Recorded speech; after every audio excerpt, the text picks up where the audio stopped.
Hello students, welcome to our YouTube channel Diksha Rankers, and today we are going to start our new class 9 Kaveri book. Yes, आपको पता है कि जो आपकी class 9 की पुरानी बुक है वो चेंज हो गई है और उसकी जगह पे एक नई बुक आपको प्रोवाइड हुई है जिसका नेम है कावेरी. तो उस कावेरी बुक को आज हम स्टार्ट करने वाले हैं. Today we will begin with chapter 1 and I will explain you each topic in a very interesting and easy way. So आइए देखते हैं आपकी बुक को. जैसा कि आप स्क्रीन पे देख पा रहे हैं, ये है आपके क्लास 9 की कावेरी बुक जिसमें हम आज फर्स्ट चैप्टर को पढ़ने वाले हैं. So here is your first chapter and the name of the chapter is how I taught my grandmother to read. जो आपका फर्स्ट चैप्टर है उसका नेम आपको दिख रहा है आपकी स्क्रीन पर कि किस तरीके से मैंने अपनी दादी माँ को पढ़ना सिखाया. तो आप देख पा रहे होंगे अपने स्क्रीन पर कि चैप्टर स्टार्ट करने से पहले बहुत सारे क्वेश्चंस आपको दिए गए हैं, रिफ्लेक्स एंड रिस्पॉन्ड. तो आपको सबसे पहले इन क्वेश्चंस के आंसर्स करने हैं. तो आइए एक बार हम एक एक करके सारे क्वेश्चंस को पढ़ लेते हैं और फिर इसके हम आंसर करेंगे. फर्स्ट है complete the given word web. एक वेब चार्ट दिया गया है, उसको आपको पूरा करना है. वेब चार्ट के सेंटर में आपको एक क्वेश्चन दिखाई पड़ रहा है और क्वेश्चन क्या है कि why it is important to learn how to read and right.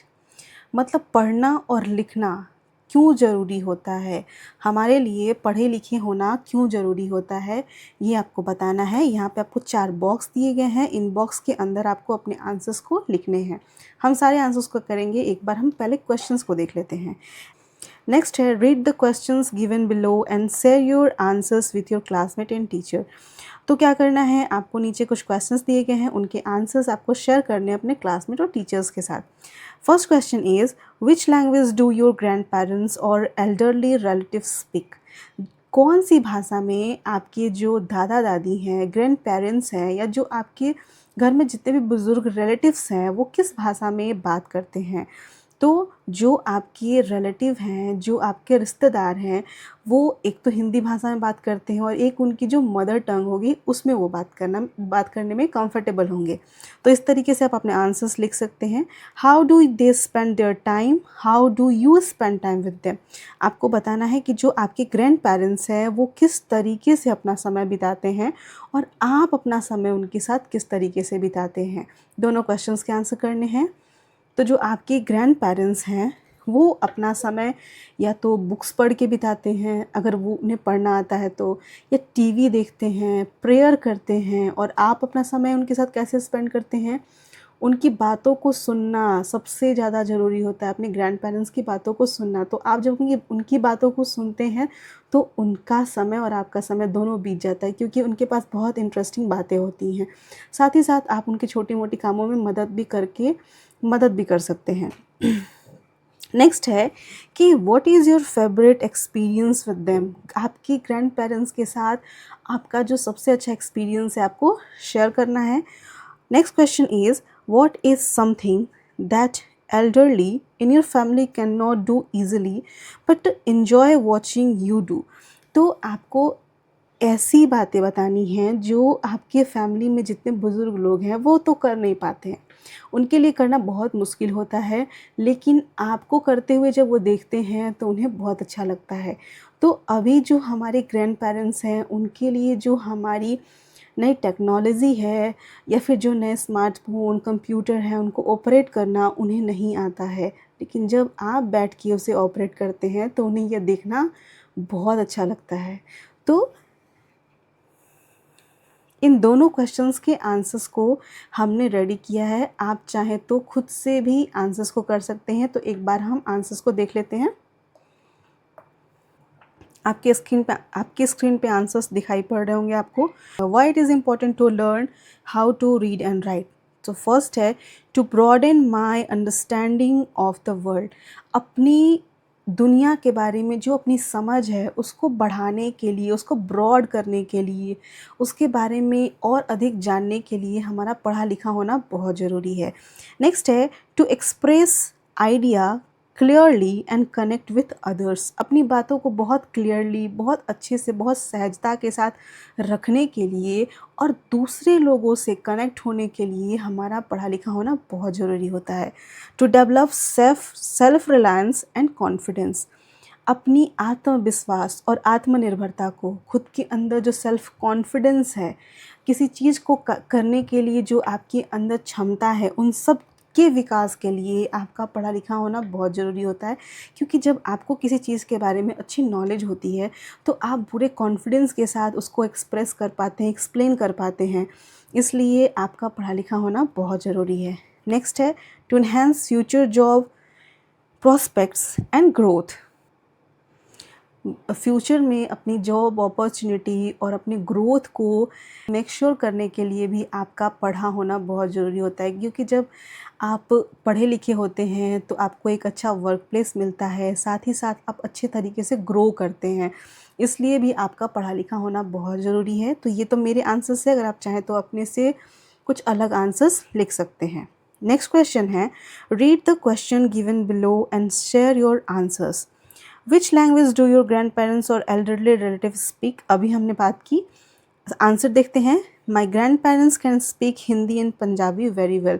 मेरे जो ग्रैंड पेरेंट्स हैं वो हिंदी के साथ साथ पंजाबी बहुत अच्छे से बोल पाते हैं, क्योंकि जो पंजाबी है वो हमारा मदर टंग है, या फिर हमारे साइड में लोग पंजाबी बोलते हैं।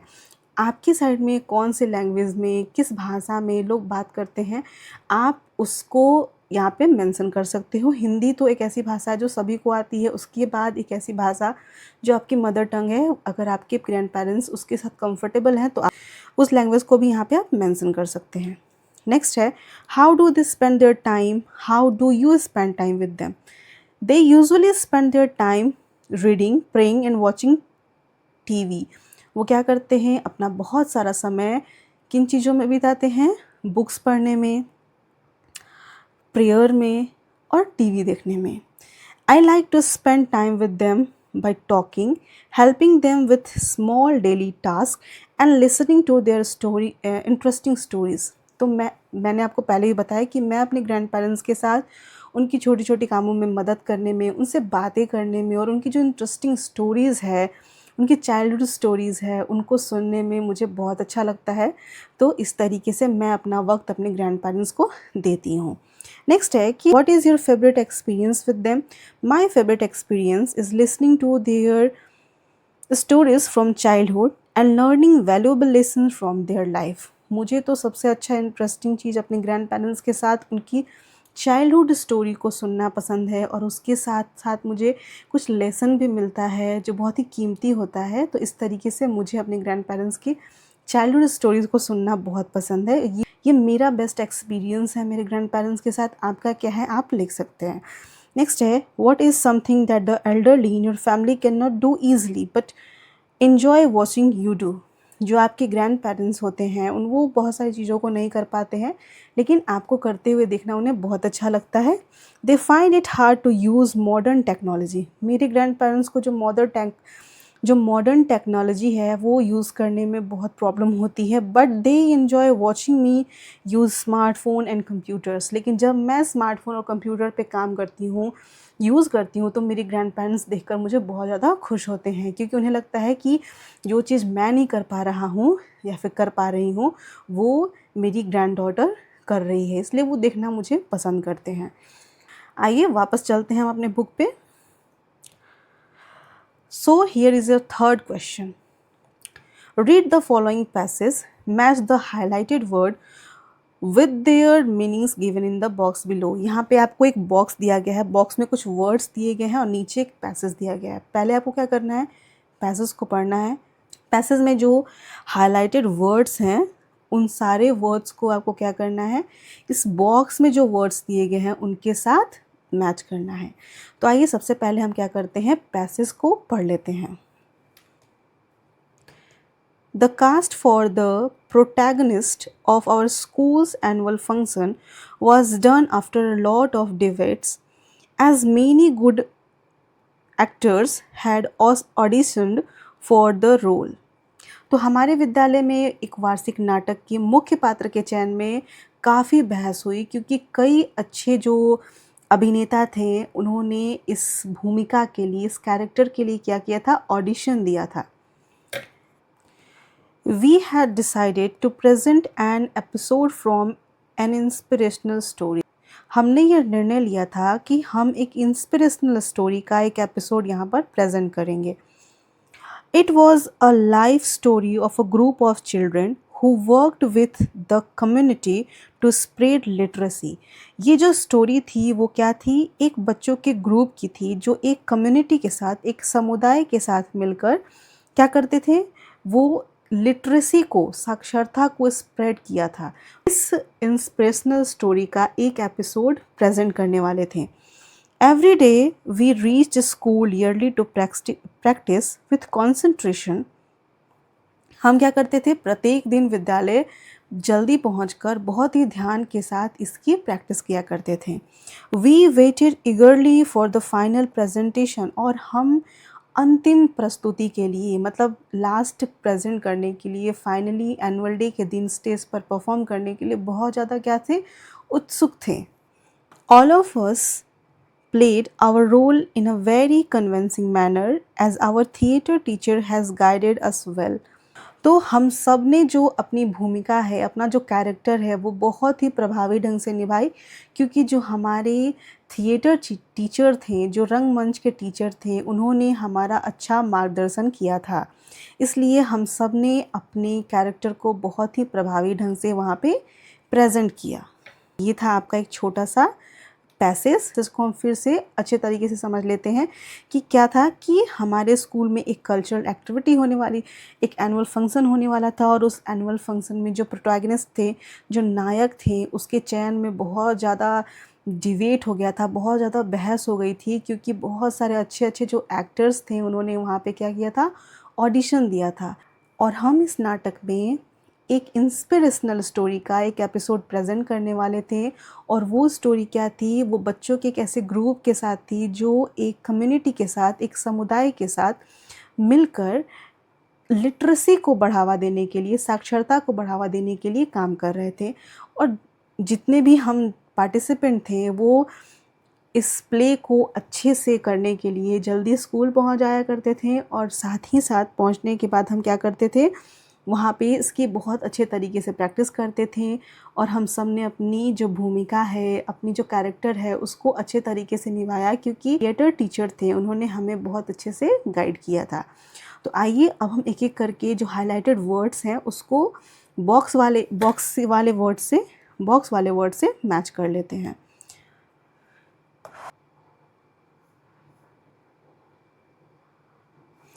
तो जो हमारा पहला वर्ड है,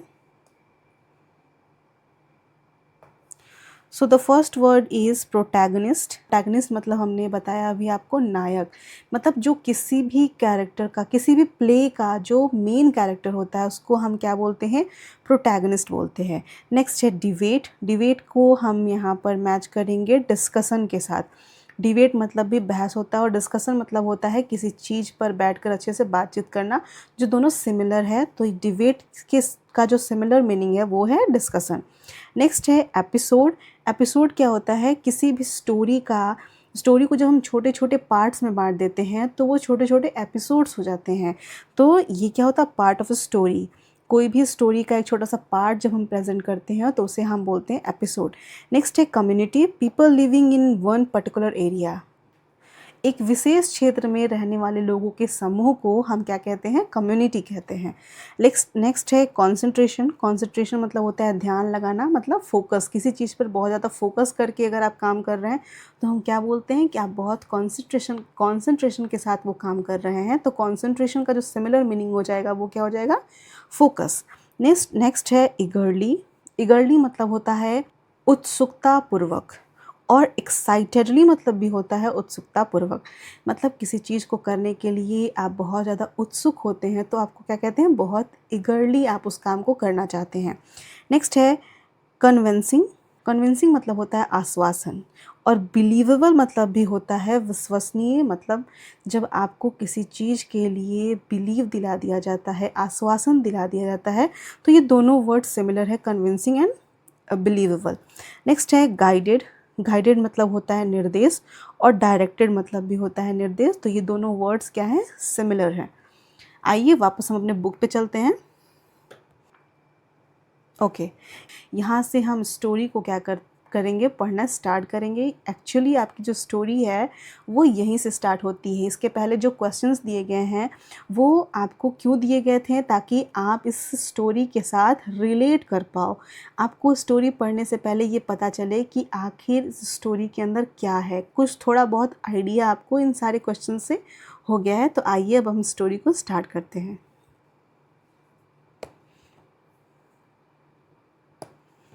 When I was a girl of about 12, I used to stay in a village in North Karnataka with my grandparents. जब मैं 12 वर्ष की थी तब मैं उत्तरी कर्नाटका में, नॉर्थ कर्नाटका, उत्तरी कर्नाटका में एक गांव में अपने दादा दादी के साथ रहती थी। Those days, the transport system was not very good. So we used to get the morning paper only in the afternoon. तो जिस समय मैं अपने ग्रैंड पेरेंट्स के साथ कर्नाटका में रहती थी, उस समय उन दिनों जो थी, जो परिवहन व्यवस्था थी, जो ट्रांसपोर्टेशन की व्यवस्था थी, वो बहुत अच्छी नहीं थी। इसलिए जो सुबह का अखबार होता था वो हमें कब मिलता था? दोपहर में मिलता था।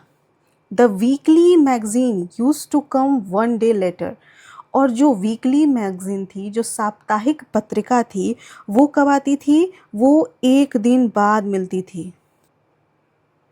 एक दिन बाद मिलती थी मतलब एक दिन देरी से आती थी। All of us could wait eagerly for the bus which used to come with the papers, weekly magazine and the post. तो हम क्या करते थे कि जो हमारा न्यूज़पेपर है वो दोपहर में आता था, जो हमारा वीकली मैगज़ीन था वो कब आता था? नेक्स्ट डे आता था।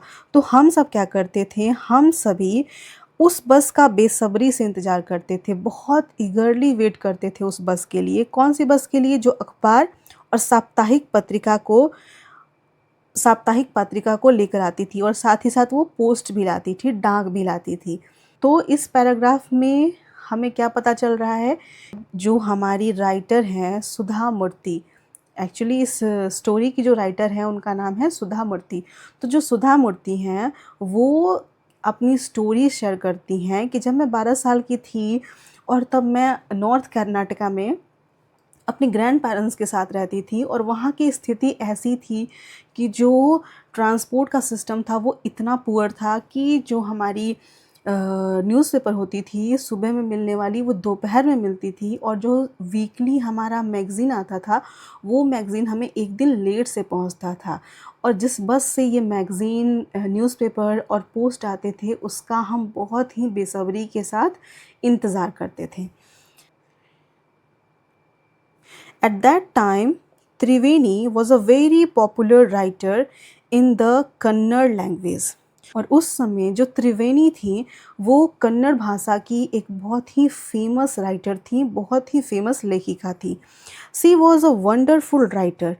Her style was easy to read and very convincing. उनकी जो लेखन शैली थी वो सहज और बेहद प्रभावशाली थी।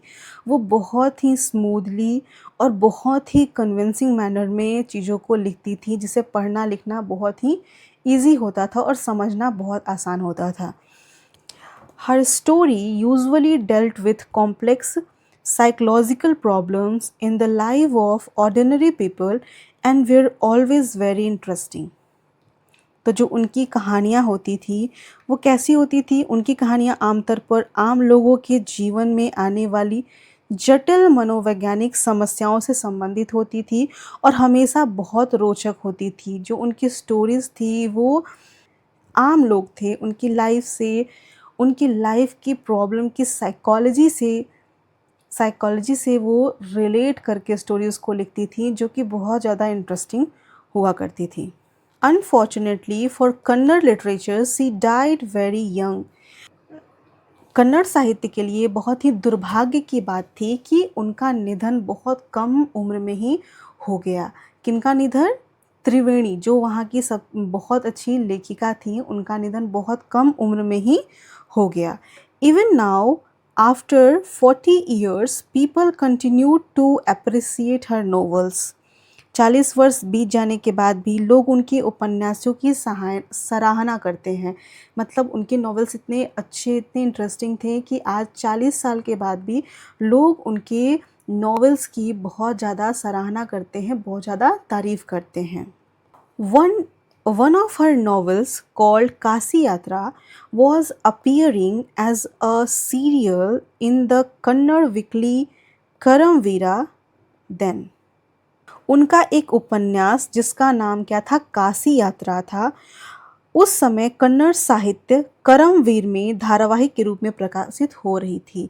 जो उनकी एक काशी यात्रा थी, उनकी एक नॉवल थी काशी यात्रा, उसके जो एपिसोड्स हैं, मतलब उसके छोटे छोटे जो पार्ट्स हैं, वो वीकली मैगज़ीन आती थी करमवीर, उसमें वो क्या होती थी, प्रकाशित होती थी। It is the story of an old lady and her ardent desire to go to Kashi और वाराणसी। यह एक वृद्ध महिला, एक बूढ़ी सी महिला और काशी या वाराणसी जाने की उसकी प्रबल इच्छा की कहानी थी। मतलब एक ओल्ड लेडी की कहानी थी जो कि काशी या वाराणसी जाना चाहती थी, उनकी जाने की प्रबल इच्छा थी। Most Hindus believe that going to Kashi and worship Lord Vishweshwar is the ultimate पुण्य।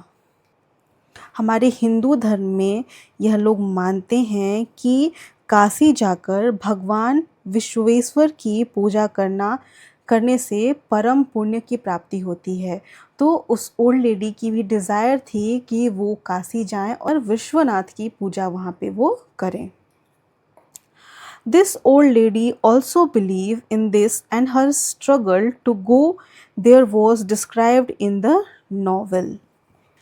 और ये जो ओल्ड लेडी थी वो भी यही जानती थी कि उन्हें परम पुण्य की प्राप्ति तभी होगी जब वो काशी जाएंगी, और वो किस तरीके से काशी जाती हैं, इनकी पूरी स्ट्रगल स्टोरी इस नॉवेल के अंदर दी गई थी।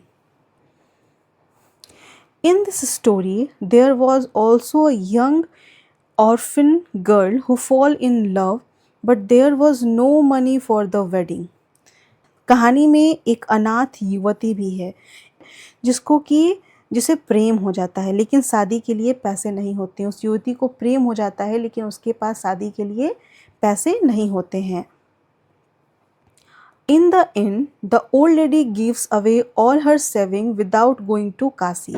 और वो जो वृद्ध महिला थी वो क्या करती हैं, वृद्ध महिला काशी जाए बिना अपनी सारी बचत, जितना भी उन्होंने जमा किया था काशी जाने के लिए, वो दान कर देती हैं, उस लड़की को दान कर देती हैं शादी के लिए।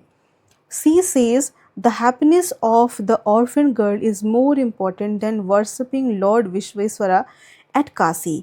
उनकी यह मान्यता रहती है, वो यह मानती हैं कि एक अनाथ लड़की की खुशी काशी में भगवान विश्वनाथ की पूजा से कहीं अधिक है। अगर वो अपने पैसे को इस गरीब लड़की को दे देती हैं, अगर इस गरीब लड़की की मदद कर देती हैं पैसे से, तो उन्हें उससे कहीं अधिक पुण्य प्राप्त हो जाएगा जितना कि उन्हें काशी जाके प्राप्त नहीं होगा। ये उनके विचार थे। My grandmother Krishtika never went to school so she could not read.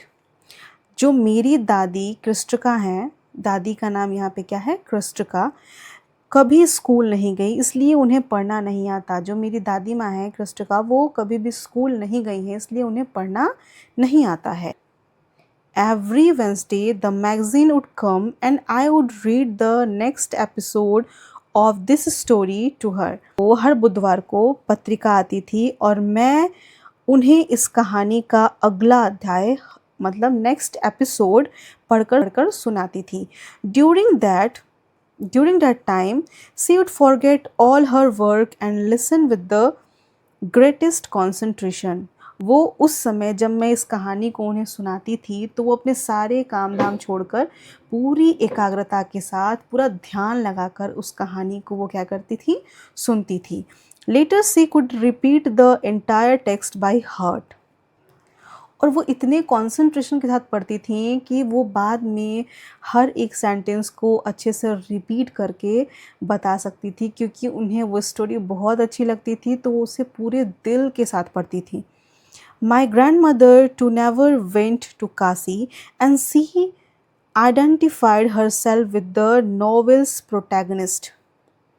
अभी हमने आपको बताया कि प्रोटैगनिस्ट मतलब होता है नायक, the main character of the story. मेरी दादी भी कभी काशी नहीं गई थी और वो खुद को उपन्यास की जो नायिका थी, जो प्रोटैगनिस्ट थी, उससे जोड़ती थी। So more than anybody else, she was the one most interested in knowing what happened next in the story and used to insist that I read the serial out to her. वो बहुत ज़्यादा ईगरली wait करती थी magazine का, और उन्हें ये जानने में बहुत इंटरेस्ट था कि नेक्स्ट एपिसोड में अब क्या होने वाला है। वो खुद को उस ओल्ड लेडी के साथ क्या करती थी, कनेक्ट करती थी, इसलिए वो मुझे बहुत इंसिस्ट करती थी कि मैं उन्हें नेक्स्ट एपिसोड, नेक्स्ट सीरियल क्या करूँ, उन्हें पढ़ के सुनाऊँ। After hearing what happened next in Kasi Yatra, she would join her friends at the temple courtyard where we children would also gather to play hide and seek. Kashi यात्रा में आगे जो हुआ उससे सुनने के बाद वह मंदिर के प्रांगण में अपने दोस्तों के साथ शामिल हो जाती हैं। काशी यात्रा में क्या हुआ ये सब जानने के बाद वो अपने फ्रेंड्स के साथ एक वहीं के टेम्पल में के प्रांगण में, एक मंदिर के प्रांगण में, कोर्टयार्ड में वो क्या करती हैं, अपने दोस्तों के साथ शामिल हो जाती हैं, जहाँ पर हम बच्चे भी जाते हैं। किस लिए जाते थे? वहाँ पर हाइड एंड सीक खेलने के, लुक्का छिपी खेलने के लिए हम वहाँ पे जाते थे।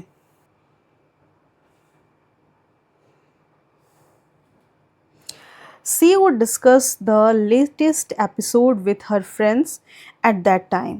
और वो उस समय क्या करती थी, वो अपने दोस्तों के साथ जो न्यू एपिसोड था उस पर वो चर्चा करती थी। I never understood why there was so much of debate about the story. उस समय मुझे कभी समझ में नहीं आया कि कहानी को लेकर इतनी बहस क्यों होती थी, वहाँ पर इतना ज़्यादा बात, डिस्कशन उस स्टोरी के ऊपर क्यों होता था। Once I went for a wedding with my cousin to neighboring village. एक बार मैं अपने कज़न के साथ, चचेरे भाई के साथ कहाँ गई, अपने पड़ोस के गांव में शादी में गई थी। In those days, a wedding was great event. उन दिनों जो शादी थी वो एक बहुत ग्रैंड इवेंट होता था, बहुत बड़ा आयोजन होता था।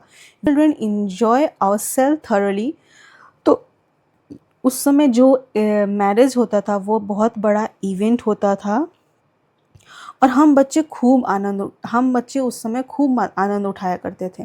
We would enjoy eating and playing, endlessly savoring the freedom because all the elders were busy. तो हम जो बच्चे थे, हमें पूरी आज़ादी मिली हुई थी, हम खूब खाते थे, पीते थे, एंजॉय करते थे, क्योंकि जितने बड़े लोग थे वो सब अपने कामों में बिज़ी होते थे, और यही हमारे लिए मौज मस्ती करने का मौका होता था। I went for a couple of days but ended up staying there for a week. मैं वहाँ कुछ दिनों के लिए गई थी। पहले तो मेरा प्लान कुछ दिनों का था, लेकिन वहाँ पे मैं एक हफ्ते तक रुक गई। When I came back my village, I saw my grandmother in tears. जब मैं वापस लौट के अपने गांव आई तो मैंने अपनी दादी को रोते हुए देखा। I was surprised, for I had never seen her crying even in the most difficult situation. और जब मैंने उन्हें रोते हुए देखा तो मैं हैरान रह गई थी, क्योंकि मैंने अपनी दादी माँ को कभी रोते हुए नहीं देखा था। इवन बहुत बुरे सिचुएशन में भी उन्होंने कभी रोया नहीं था। What had happened? I was worried. आखिर क्या हुआ था, यह सोचकर मैं बहुत ज़्यादा चिंतित हो गई, क्योंकि मैंने अपनी दादी माँ को बुरी परिस्थितियों में भी रोते हुए नहीं देखा था।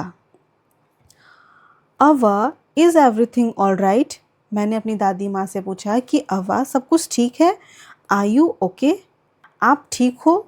आई use to call her avva, which means mother in the Kannada spoken in North Karnataka.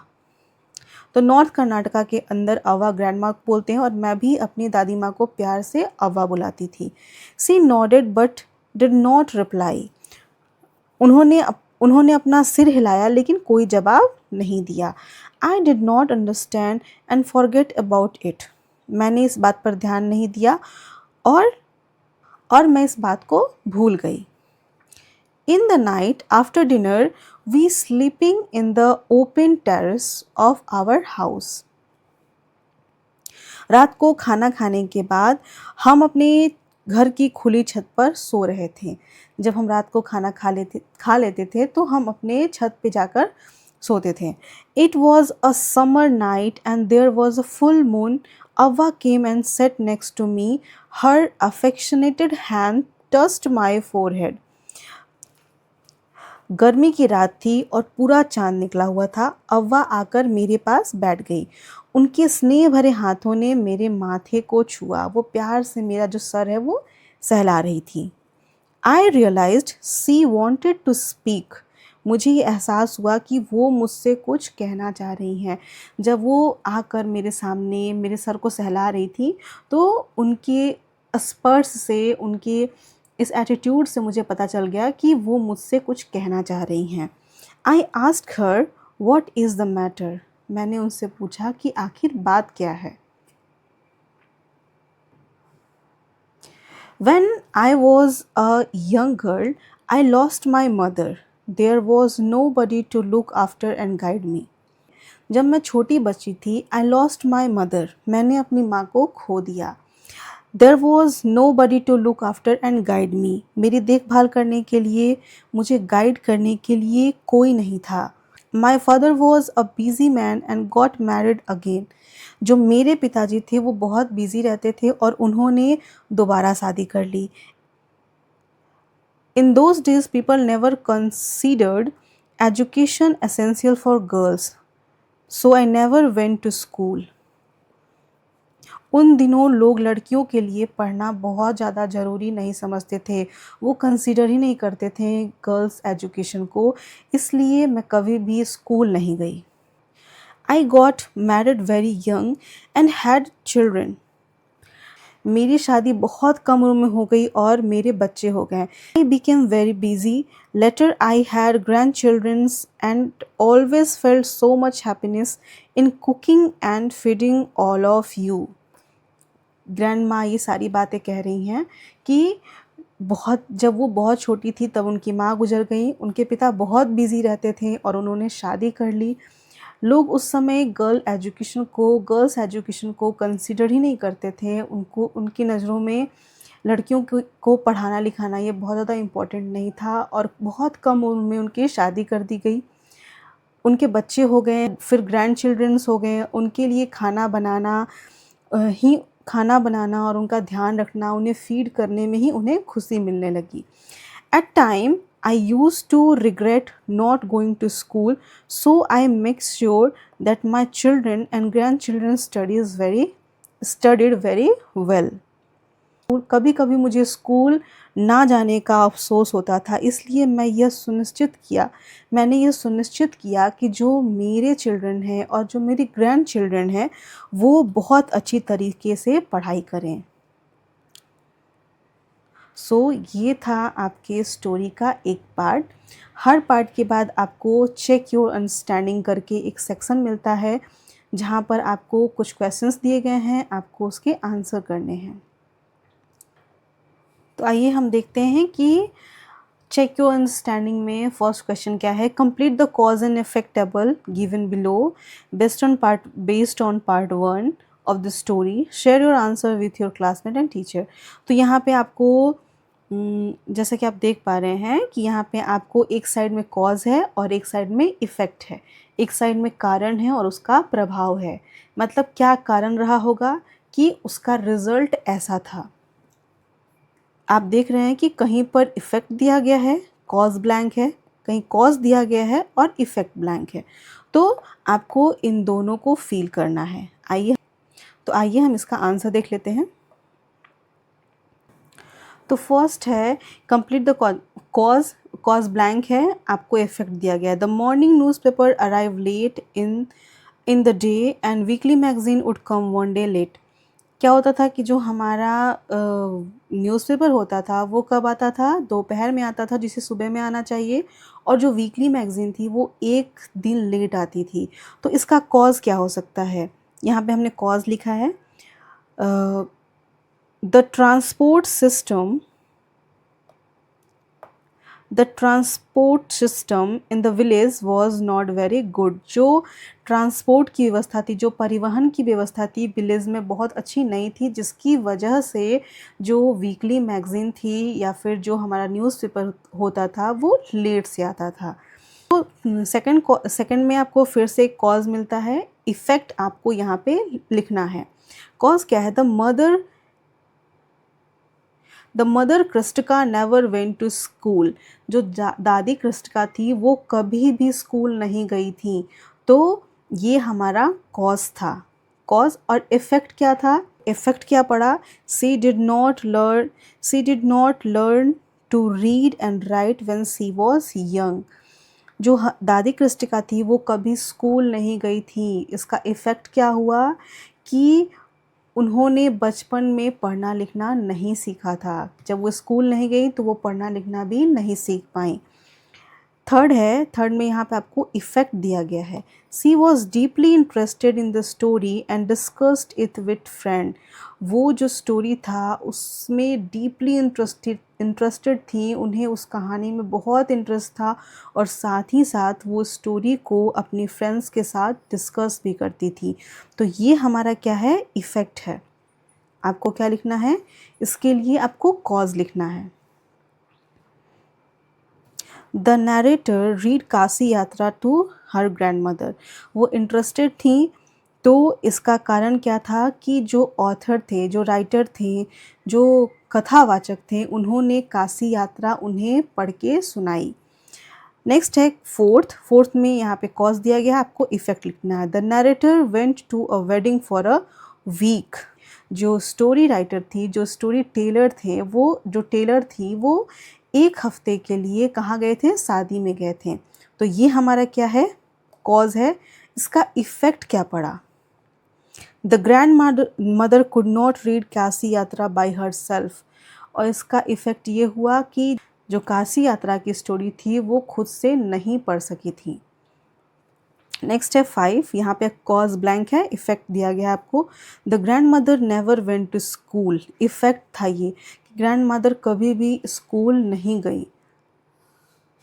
Grand माँ को कभी भी स्कूल जाने का मौका नहीं मिला था। और इसका कॉज क्या था? The grand mother was married at very young age. दादी माँ की शादी बहुत कम उम्र पे हो गई थी, जिसके कारण वो कभी भी स्कूल जाने का उन्हें मौका नहीं मिला था। 6 में आपको कॉज दिया गया, आपको इफ़ेक्ट लिखना है। कॉज है the grandmother regretted not going to school. दादी माँ को स्कूल ना जाने का अफसोस था। इसका इफ़ेक्ट क्या पड़ा? She decided to learn reading and writing and ensuring her children and grandchildren studying well.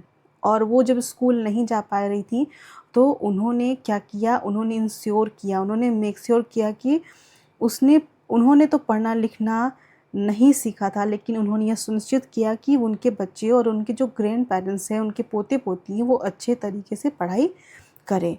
तो इस तरीके से आपको इस कॉज एंड इफ़ेक्ट वाले चार्ट को पूरा करना है। आइए देखते हैं अपना नेक्स्ट क्वेश्चन। नेक्स्ट क्वेश्चन है do you think the narrator expected to see her grandmother in tear when she returned to the village?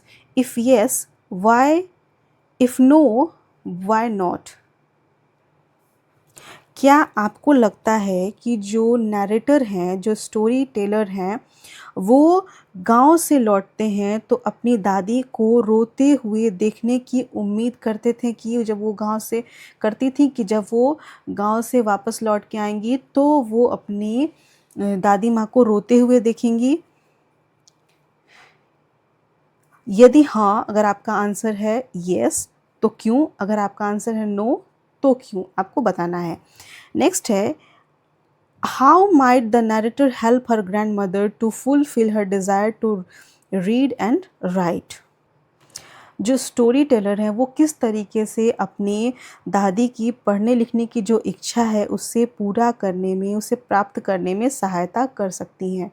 आपको ये दोनों क्वेश्चंस के आंसर करने हैं। आइए हम एक बार आंसर देख लेते हैं।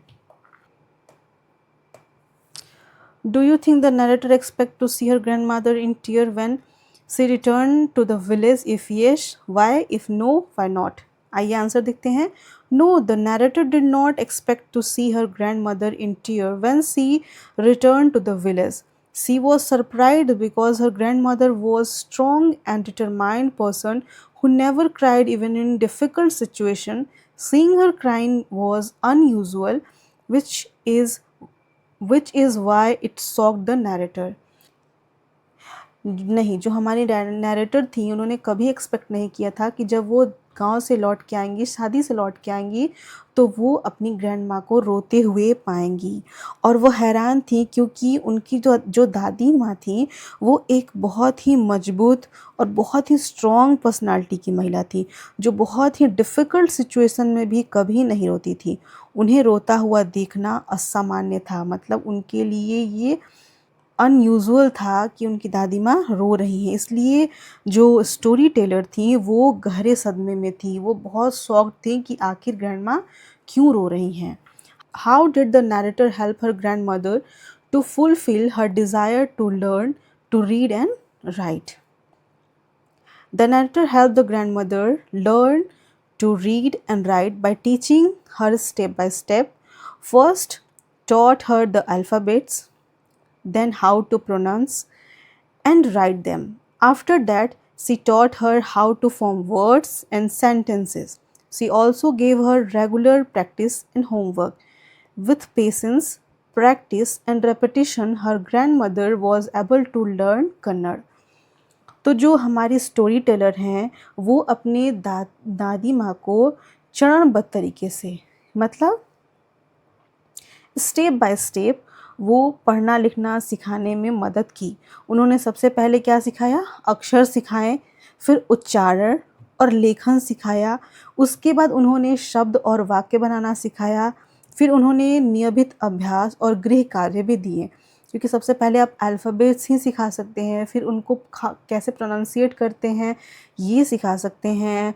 वर्ड, सेंटेंस और छोटे छोटे होमवर्क के थ्रू उसको रिपीट कराकर उन्होंने इस चीज़ को सिखाने की कोशिश की। और धैर्य, पेशेंस, अभ्यास मतलब प्रैक्टिस, रेपिटेशन बार बार दोहराने, और इस तरीके से उन्होंने दादी माँ को कन्नड़ सिखाने में सीखने में सफल रहीं। इस तरीके से आप इन दोनों क्वेश्चंस के आंसर को कर सकते हैं। आइए हम वापस से अपनी स्टोरी पे चलते हैं।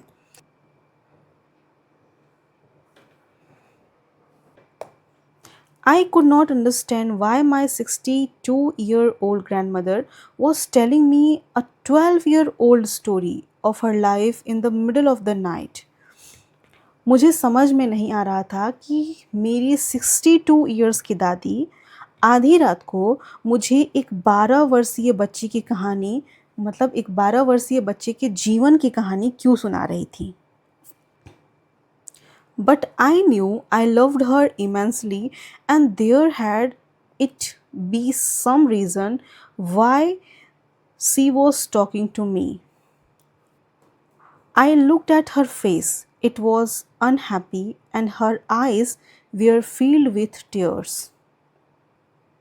वो बहुत उदास थी और उनकी आँखों में आंसू भरे हुए थे। She was a good looking lady who was usually always smiling. वो एक बेहद ही अच्छी दिखने वाली महिला थी और वो हमेशा खुश रहती थी। Even today, I cannot forget the worried expression on her face. I leaned forward and held her hand. मैं उनके चेहरे पे जो चिंता थी उसे मैं इग्नोर नहीं कर पाई, जो आज उनके चेहरे पे चिंता थी उसे मैं इग्नोर नहीं कर पाई, और मैंने आगे आकर उनके हाथों को थाम लिया। अव्वा, डोंट क्राई। और मैंने क्या बोला कि अव्वा, रोना बंद करें। What is the matter? बात क्या है?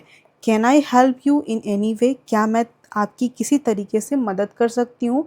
जिस तरीके से वो रो रही थी वो मुझे बिल्कुल अच्छा नहीं लगा और मैं आगे बढ़ के उनके हाथ को पकड़ के मैंने बोला कि आप क्यों रो रही हैं और क्या मैं आपकी कोई मदद कर सकती हूँ? Yes, I need your help. You know, when you was away, Karmaveera come as usual. उन्होंने क्या बोला कि हाँ, मुझे तुम्हारी मदद चाहिए। क्या तुम्हें पता है कि जब तुम दूर थी, जब तुम शादी में गई हुई थी, तो करमवीर हमेशा की तरह आया। जो करमवीर मैगज़ीन था वो हमेशा की तरह आया। I opened the magazine, I saw the picture that accompanies the story of Kasi Yatra and I could not understand anything that was written. मतलब उन्होंने कहा कि जब तुम यहाँ नहीं थी तब करमवीर आया, जो जो वीकली मैगज़ीन था वो आया।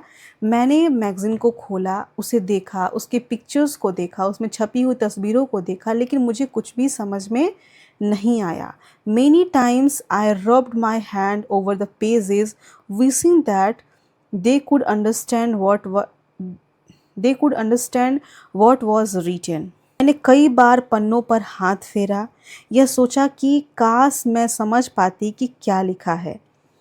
But I knew it was not possible. If only I was educated enough, I waited eagerly for you to return. I felt you were come early and read for me. I even thought of going to village and ask you to read for me. उन्होंने कहा कि मैं इस magazine को तुम्हारे help के बिना भी पढ़ पाती जब मैं पढ़ी लिखी होती। मैं बेसब्री से तुम्हारे लौटने का इंतज़ार कर रही थी। उन्होंने कहा कि जब तुम यहाँ पे नहीं थी तब मैं इसको पढ़ नहीं पाती थी। मुझे तब ये एहसास हुआ कि मैं इसको पढ़ने के लिए एजुकेटेड नहीं हूँ, पढ़ी लिखी नहीं हूँ। मैं इतनी बेचैन थी, इतनी परेशान थी कि कई बार मैंने सोचा कि मैं तुम्हारे पास आ जाऊँ और तुमसे इस कहानी को पढ़ के सुनूँ। I could have asked somebody in the village but I was too embarrassed to do so. और तब मैं बहुत ज़्यादा असहाय महसूस कर रही थी। We are well off but what use in money when I cannot be independent. उन्होंने फिर बोला कि हम आर्थिक रूप से क्या हैं, संपन्न हैं, लेकिन जब मैं आत्मनिर्भर नहीं हूँ, मैं सेल्फ डिपेंडेंट नहीं हूँ, तो पैसों का क्या फ़ायदा। पैसे हैं, अगर मैं किसी चीज़ को पढ़ नहीं पा रही हूँ तो इन पैसों का क्या फ़ायदा। I did not know what to answer. मुझे समझ में नहीं आ रहा था कि मैं क्या जवाब दूँ। Ava continued, I have decided I want to learn the Kannada alphabet from tomorrow onward. और उन्होंने कहा कि मैं कल से ही वर्णमाला सीखना प्रारंभ करूँगी और इसके लिए मैं बहुत कड़ी मेहनत करूँगी। I will keep Saraswati Puja day during Dussehra as the deadline. और साथ ही साथ उन्होंने क्या बोला कि दशहरा के दौरान सरस्वती पूजा का दिन मैं अंतिम लक्ष्य मानूंगी। उन्होंने एक डेडलाइन फ़िक्स किया और वो सरस्वती पूजा का दिन उन्होंने डेडलाइन फ़िक्स किया कि मैं सरस्वती पूजा तक कन्नड़ वर्णमाला को सीख कर पढ़ना सीख जाऊंगी। That day I should be able to read a novel of my own. I want to be independent. उन्होंने कहा कि मैं उस दिन तक स्वयं उपन्यास पढ़ पाऊँगी और मैं आत्मनिर्भर बनना चाहती हूँ, मैं सेल्फ डिपेंडेंट बनना चाहती हूँ। I saw a determination on her face, yet I laughed at her. मैंने उनके चेहरे पर एक दृढ़ संकल्प देखा, फिर भी मैं उन पर हंस पड़ी। Ava, at this age of 62, you want to learn the alphabets? और उन्होंने बड़े ही आश्चर्य के साथ कहा कि अब्बा 62 साल की उम्र में तुम वर्णमाला सीखना चाहती हो। All your hair is grey, your hands are wrinkled, you wore spectacles and you worked so much in the kitchen. तुम्हारे सारे बाल सफ़ेद हो गए हैं, हाथ झुर्रियों से भर गए हैं, तुम चश्मे पहनती हो और रसोई में इतना काम करती हैं। Childishly I made fun of old lady. बचकाने तरीके से मैंने एक बूढ़ी औरत का मजाक उड़ाया। But she just smiled. लेकिन वो क्या कर रही थी, वो बस मुस्कुराई। For a good cause if you are determined you can overcome any obstacle. अगर आप किसी नेक काम करने के लिए दृढ़ संकल्पित हैं, फुली डिटरमाइंड है किसी चीज़ को करने के लिए, दृढ़ संकल्पित हैं, तो आप किसी भी बाधा को पार कर सकते हैं, किसी भी ऑब्स्टिकल को आप क्या कर सकते हैं, पार कर सकते हैं। I will work harder than anybody but I will do it. मैं किसी से भी ज़्यादा मेहनत करूँगी, लेकिन मैं इसे करके रहूँगी। कोई जितना मेहनत करता है उससे कहीं ज़्यादा मेहनत करूँगी, लेकिन मैं इसे करके रहूँगी। For learning there is no age bar. सीखने के लिए कोई भी उम्र सीमा नहीं है, किसी भी उम्र में सीखा जा सकता है। The next day onward I started my tuition. अवा वॉज अ वंडरफुल स्टूडेंट। अगले दिन से मैंने उन्हें पढ़ाना शुरू कर दिया। अवा एक बहुत ही अच्छी छात्रा थी। The amount of homework she did was amazing. जिस हिसाब से, जिस अमाउंट में वो होमवर्क करती थी वो वाकई अद्भुत था। She would read, repeat, write and recite. वो क्या करती थी, जब मैं उन्हें होमवर्क देती थी तो वो पढ़ती थी, दोहराती थी, लिखती थी और सुनाती थी। I was her only teacher and she was my first student. मैं उनकी इकलौती शिक्षक थी और वो मेरी पहली छात्र थी। Little did I know then that one day I would become a teacher in the computer science and teach hundreds of students. तब मुझे जरा भी अंदाज नहीं था कि एक दिन जब मैं पहली बार अपने दादी माँ को पढ़ा रही थी, वो मेरी पहली स्टूडेंट थी, मैं उनकी पहली टीचर थी, तो उस दिन मुझे यह जरा भी अंदाज नहीं था कि एक दिन मैं कंप्यूटर विज्ञान की शिक्षिका बनूंगी और सैकड़ों छात्रों को पढ़ाऊंगी। The Dasahara festival came as usual. Secretly, I bought Kasi Yatra, which has been published a novel by that time. मैंने चुपके से काशी यात्रा खरीदी, जो उस समय एक उपन्यास के रूप में प्रकाशित हो चुकी थी। जो काशी यात्रा उपन्यास थी, जिसका कि एपिसोड करमवीर में जो एपिसोड मैगजीन में आता था, उसका जो नॉवेल था वो प्रकाशित हो चुका था। My grandmother called me to the puja place and made me sit down on a stool. मेरी जो दादी माँ थी वह मुझे पूजा स्थल ले गई और वहाँ उन्होंने मुझे स्टूल पे बैठा दिया। She gave me a gift of frock material, और उन्होंने मुझे एक फ्रॉक मटेरियल मतलब फ्रॉक के कपड़ा जो था वो उपहार में दिया। Then she did something unusual, और उसके बाद उन्होंने एक असामान्य सा कार्य किया। क्या किया उन्होंने? She bent down and touched my feet, और फिर उन्होंने कुछ ऐसा काम किया, क्या किया कि वो झुक गई और मेरे पैर छुए। I was surprised and taken aback. मैं आश्चर्यचकित हो गई और अचंभित रह गई। जैसे ही मैंने उन्हें यह करते हुए देखा तो मैं एकदम से शॉक्ड हो गई। Elders never touch the feet of youngsters. और फिर जो हमारी राइटर थी उन्होंने क्या कहा कि बड़े बुजुर्ग कभी छोटों के पैर नहीं छूते। We have always touch the feet of God, elders and teachers. हम बड़े बुजुर्ग कभी छोटों के पैर नहीं छूते, हम हमेशा से भगवान, बड़ों और गुरुओं के पैर छूते आए हैं। We consider that a mark of respect. हम इसे सम्मान का प्रतीक मानते हैं। It is a great tradition but today the reverse had happened. हम इसे सम्मान का प्रतीक मानते हैं, यह एक महान परंपरा है, लेकिन आज इसका उल्टा हुआ। इट वॉज नॉट करेक्ट, यह ठीक नहीं था। ये कौन कहता है? ये कहती है हमारी writer Sudha Murty. She said, I touch the feet of a teacher, not my granddaughter. तब दादी माँ जो थी, अव्वा थी, वो क्या कहती हैं कि उन्होंने कहा कि मैं एक शिक्षक के चरण स्पर्श कर रही हूँ, ना कि पोती की। उन्होंने कहा कि आज आप मेरी ग्रैंडडॉटर नहीं हैं, आप मेरी टीचर हैं। A teacher who taught me so well with so much of affection that I can read any novel confidently in such a short period. उन्होंने कहा कि मैं एक शिक्षक के पैर छू रही हूँ, ना कि अपनी पोती की। उस शिक्षक के चरण स्पर्श कर रही हूँ जिन्होंने मुझे इतनी अच्छी तरह से, इतने स्नेह के साथ पढ़ाया और इतने कम समय में आत्मविश्वास के साथ मुझे उपन्यास पढ़ने के लायक बना दिया। Now I am independent. उन्होंने कहा कि अब मैं आत्मनिर्भर हूँ। मतलब अव्वा जो थी वो खुद से नॉवेल को पढ़ पा रही थी। It is my duty to respect a teacher.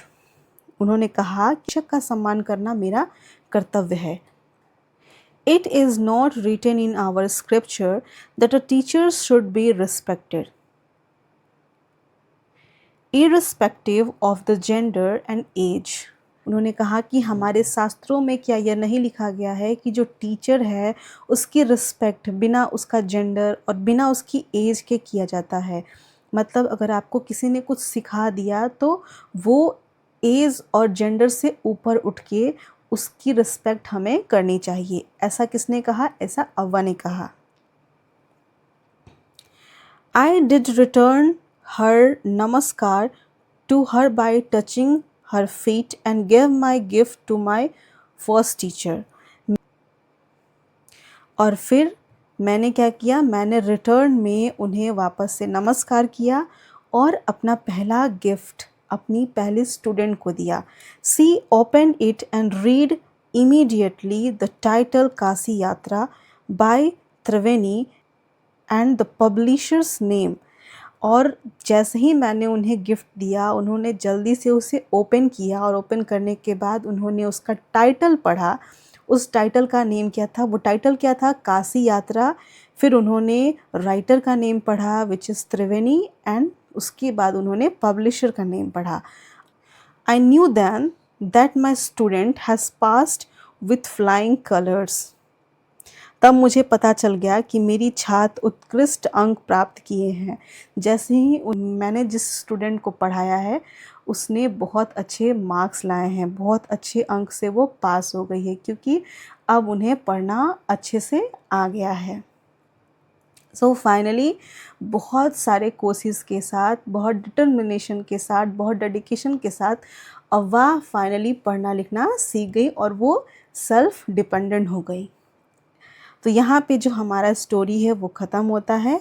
Here is your writer. और हमारी जो राइटर है उनका नेम है सुधा मूर्ति।